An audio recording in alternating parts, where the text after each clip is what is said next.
Thanks, Michael. Hey guys, Jas and Simeon here, owners of REC, and thank you so much for clicking in and getting more information on this investment property. What is this opportunity for members, Simeon? Hello, everyone, and thanks again, Michael, for having us. We have a very, very exciting opportunity. It is one that has garnered a lot of attention in the investor community, in the media, and of course, it's one of the asset classes of real estate investing that is tried, tested, and true. It's recession-proof, essentially. It is recession-proof, and we're talking about the one, the only student housing asset class. Student housing has been the most lucrative asset class. It has been the stepping stone to real estate investing for, I would say, almost 30 to 50% of investors. And the reason for that is because it has the biggest cash flow, meaning you're retailing out bedrooms in a home, whether they're licensed or unlicensed, depending on your municipality's requirements. But student housing has been the stepping stone for many. And as I said, it's typically known to be the most active asset class. And what's so exciting about what we have to discuss today and what you're going to be taking the entire Keyspire community through is going to be how we turn that on its head. Yep. And we made the highest cash flowing asset class, the most active landlording asset class, into absolutely the most passive investment any of these Keyspire members or Keyspire member community will ever do. Well, and it's important to mention that it is licensed. It's purpose-built student housing opportunity. Existing. So there's no forecasting of the numbers. It's a building that's been built for 7 to 8 years now. We actually know the vacancy rates. We have the paper trail. We have tremendous data. And we know how much the numbers have gone up. It's probably one of the main reasons why our friends Michael and Scott started out their investment careers with student housing. When you were speaking about passive, I have some exciting news, and you know what? I'll spill the beans now. It's for Keyspire members. You're going to receive a 3-year passive investment because the property management, the tenant placement is all taken care of for you for 3 years. Not taken care of for you. It's first of all, it's free. For sure. So property management, tenant placement, reporting, everything is inclusive in this opportunity.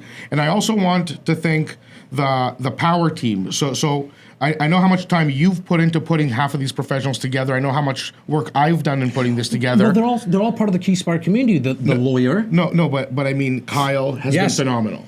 So Miller Thompson, thank you. The accountants that counseled them on this, the lawyers that counseled them on this, the property manager. I want to thank the entire team for making this offer possible to these members. And I truly, genuinely can't wait to see what the feedback will be from the investment community this round about. And thank you to the developer for providing us with the we actually had to we had to work hard to actually get this many units. Yep. So I'm looking forward to hearing your feedback. So you guys are going to be seeing approximately an 8 to 9 minute conversation that I had with the power team, Miller Thompson, the lady Steph Edwards, who's going to be doing the financing. It's a full turnkey. Yeah, she's with RBC. A full turnkey transaction, as well as Charles J.Q., who is our partner, essentially in the streets of Kitchener-Waterloo, and who helped us again with the exclusivity of this opportunity. After that, at any time, you can go to recwebinar.com to receive a full video of this handsome face again, going through the 4 ways to win in detail to show you not only the amazing cash flow, the principal recapture, as well as the passive appreciation. And I mean, this is a deal that's underwritten by RBC, a Charter A bank. We have the best law firm, arguably one of the best law firms in the nation, taking a look at the paperwork. There is really not much left for guesswork. Yeah. Obviously, we want everybody to do their own due diligence. For sure. But I think you're going to be extremely pleasantly surprised with the return, with the amount of work that we've put in, and what the Keyspire community and what Michael and Scott have been able to put together for you guys. Awesome, guys. Take care. Be well. Once you dive into who are the big players in the student housing market, you find that they're institutional investors. A lot of them are big investors like Oxford Properties, the Canada Pension Plan Investment Board, and they're heavily invested into student housing. You know that there's a guaranteed wave of demand that's coming, and with student housing, post-secondary enrollments just continues to increase across the board, and so there's this guaranteed demand, and that's what they like. It's probably the most recession-proof type of investment, unless parents stop sending their kids to school.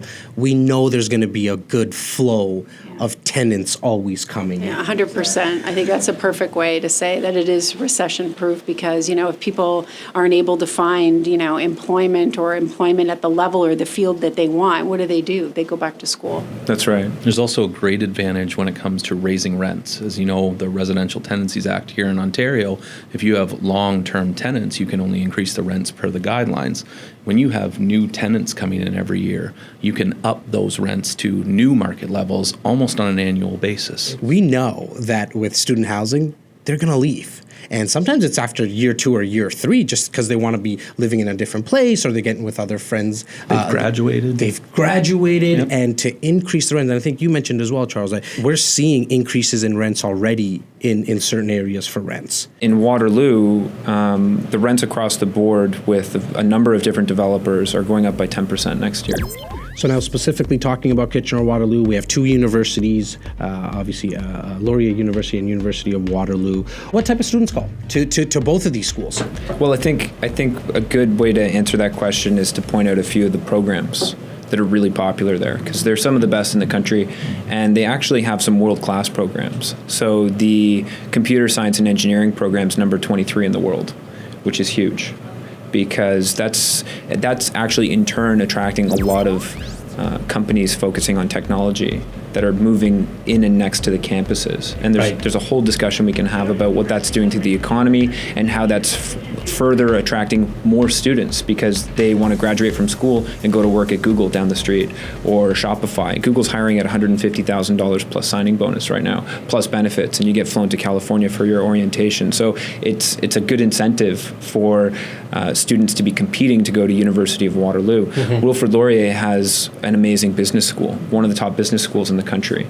They also have one of the best math programs as well, and the co-op program at both of those schools is unparalleled. They have a great engineering program. They've also got the dual degree, which is a math accounting, so you can come out of it with CMAs, and their post-grad program at both schools is unbelievable. And the nice thing about Waterloo is, like, again, to Charles's point, is, you've got Google. Google built the second largest office in North America in Waterloo, right? And if you don't believe us, just Google it. You'll figure it out. Yeah, exactly. It's right there. There's a pharmacy school downtown. OpenText is there, like Shopify, like Charles said. They have also just completed a light rail transit system that runs the whole corridor that can, it is like the state of an art, like 500,000 people. Right. And it's like a little mini Mountain View, California. You have 4 major insurance companies there. You have Sun Life, you've got Manulife, you've got Equitable, and you've got Economical, all in Kitchener-Waterloo. And there's a condo boom happening in Kitchener, just down the street, because of all these businesses. You've got Gowlings that's building a new law firm right downtown, Kitchener as well. Like, there's a whole boom that's coming off of these schools. And you mentioned California, like Silicon Valley really got started because of Stanford University and the smart people that were coming out of Stanford. And that really shapes the surrounding area around any major university. Stanford is only 18,000 students. We've got 50, 60,000 students. Between the 2 schools? Between the 2 schools. You've also got Conestoga College down the way, which is also expanding. All the schools are expanding. And so you mentioned the LRT as well, Steph. So we're seeing investments across the board from the government.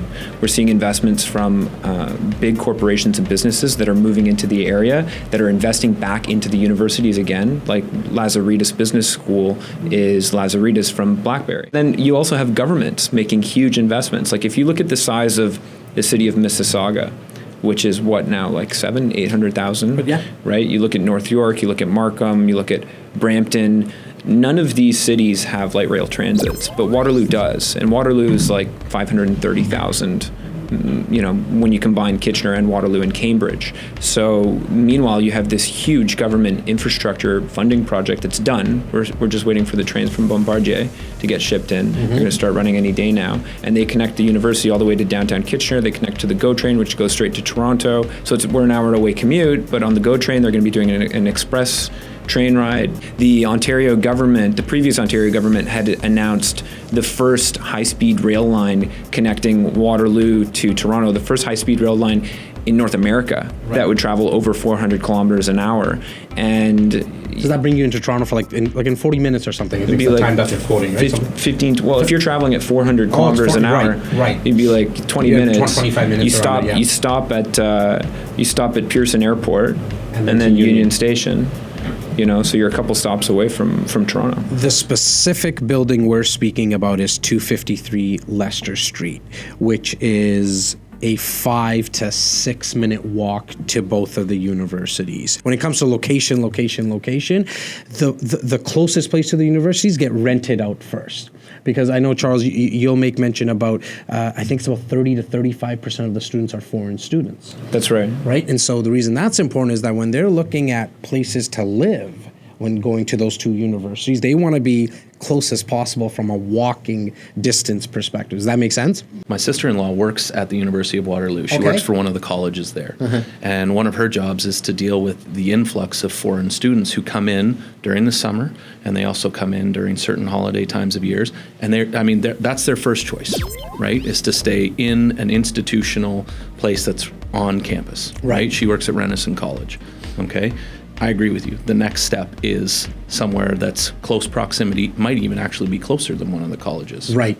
And so it's a great point that you brought up, because the tenants that are moving into this building and the buildings next to it are second year, third year, fourth year students, right? So they've done exactly what your sister-in-law helps out with, and then they go look to, what's the next best place to live? I don't want to be living in the dorms. I want to go right outside, and definitely, as you guys can see on the map, Leicester Street is the spot to be at. You're at Center Ice. I love, you've said this to me before, right? I'm a sports guy, so I love that analogy. You're right at Center Ice. And so in terms of location, can't really beat it. Now, when we're speaking about the layouts of these units, it's 5 bedrooms.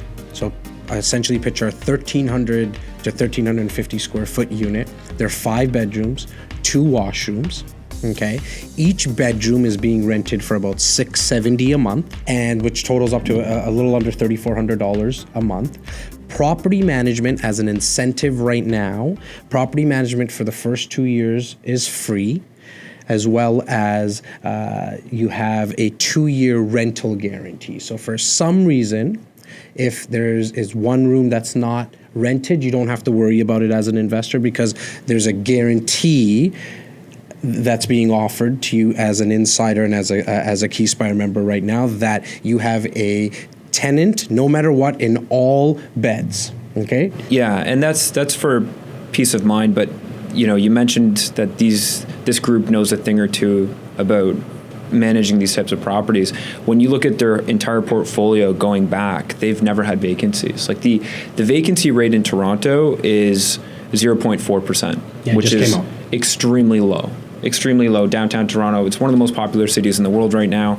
So the vacancy rate or the occupancy rate, let's say in Waterloo across this portfolio it's 99.98%. So that's like 0.02%. Well, I love the fact that the building's been built for now about 8.5, 9 years, because we have these numbers. These are real numbers. We know that the vacancy rate is very low. But on top of it, we still get the 2-year rental guarantee, right? So it's just nice peace of mind. Guys, thank you so much for joining me and my team today. Really appreciate it. Thanks a lot, guys.